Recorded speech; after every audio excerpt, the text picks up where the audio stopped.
Joined on the pregame show by Moncton Wildcats assistant coach Darryl Boyce, who's running the bench today. Obviously, a lot of talk about what's going on in Moncton. John Torchetti did not make the trip. I guess people will have their own theories and whatnot. You may be limited as to what you can tell. So what exactly is going on with Moncton from what you can tell us? Yeah, exactly. It's probably just as much as you guys know, but we just know that John isn't here for the trip. He's attending to some personal things. So when we know more, I guess everybody else will know more. So, well, there's a lot of people waiting on pins and needles. But story I wanted to touch on, another thing everybody's talking about in hockey, is what happened with the Valley Wildcats major Bantam team, and their bus gets in an accident, and one of their players suffers an arm injury, which sounds like it might not have been as bad as we thought originally. Maybe talk about travel on the road and these types of situations. And you guys had an interaction with this player, I understand. Yeah, I think the young man and his father were staying at our hotel there today. So I just saw him briefly in crossing, but it's a scary thing when you're out on the road, and junior teams and even minor midget or whatever the travel teams are doing long trips on buses, and Canadian winters are not always pleasant. So it's very unfortunate as to what happened.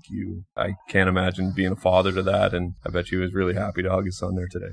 Yeah, and just for those that didn't hear, this is the Valley Wildcats major Bantam team. Their bus tipped over, and thankfully not really any injuries except for one player got his arm captured under the bus, but it sounds like it's better than we thought. So that's very good news, and members of the Cats staff were able to talk to him. So I wanted to talk about Jeremy McKenna too, because you didn't think you'd have him at the beginning of the year. How has he adjusted to life back in junior, and did his pro experience help him any, do you think, as a player? Absolutely. He was training to be a pro this year all summer, so he was locked and loaded to go, and he's one of the most determined kids that I've seen at the junior level. So a definite added boost for us. I'm very lucky for us to get him back, and I think he's adjusted quite well. Wanted to ask about Jordan Spence too, obviously drafted by LA. Quite the story. Rookie year after he didn't make it at 16 into the Kiwi. Tell us about his play this year. Yeah, again, he's just coming back from an injury there. We're happy to have him back again, and he's just so dynamic with his skating, and he's elusive out there. So been a great player. I think he did really well from all the talks back from LA, that he was a surprise coming into camp as well. They were very happy with his development.